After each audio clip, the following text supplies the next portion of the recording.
Hey, church family, good morning. Happy Wednesday to you. This is your midweek recharge from Exodus chapter 3. So, this past Sunday morning, we looked at Exodus chapter 3 and we considered God's sacred calling on Moses' life. He came to him out of the burning bush and he said, Moses, I've got a mission for you, I've got a purpose for you, and here's what I want you to do.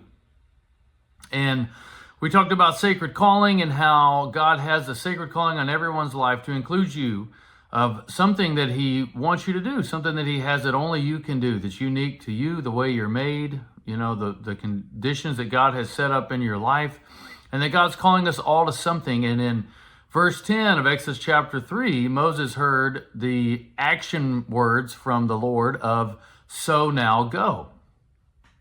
And we talked about how Moses wrestled with this "so now go," and that God had told Moses to go and do this thing. And Moses, didn't want to. And we talked about some of the reasons that we have for wanting to disobey God, whether it's because we're uncomfortable with the thing God is telling us to do, whether it's because we don't feel ready, we feel unprepared for it.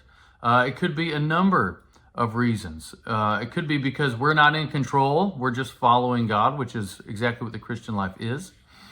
But almost in passing Sunday, I mentioned a prayer from the New Testament. And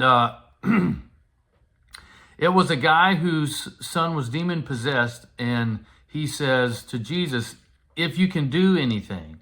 And Jesus kind of looks at him. This is in Mark chapter 9. Jesus kind of looks at him and says, if I can do anything. And so the guy says this beautiful prayer where he says, Lord, I do believe.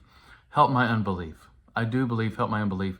And just like God the Father did for Moses in Exodus 3, in Mark chapter 9, Jesus meets this man where he is at the intersection of belief and unbelief, and he heals his son. And he walks him through that, just as God did with Moses to walk him through his own kind of disbelief and disobedience to what God was telling him to do.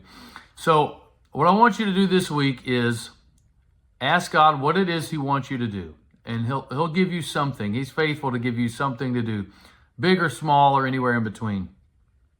And if you need to pray the prayer from Mark chapter 9 and have the conversation that Moses had in Exodus chapter 3, Lord, I believe, help my unbelief. The intersection of I believe what you're saying, but I just don't know if I can believe it. Or I want to obey, but I just don't know if I can obey. And give it to Jesus. Father, I believe, help my unbelief.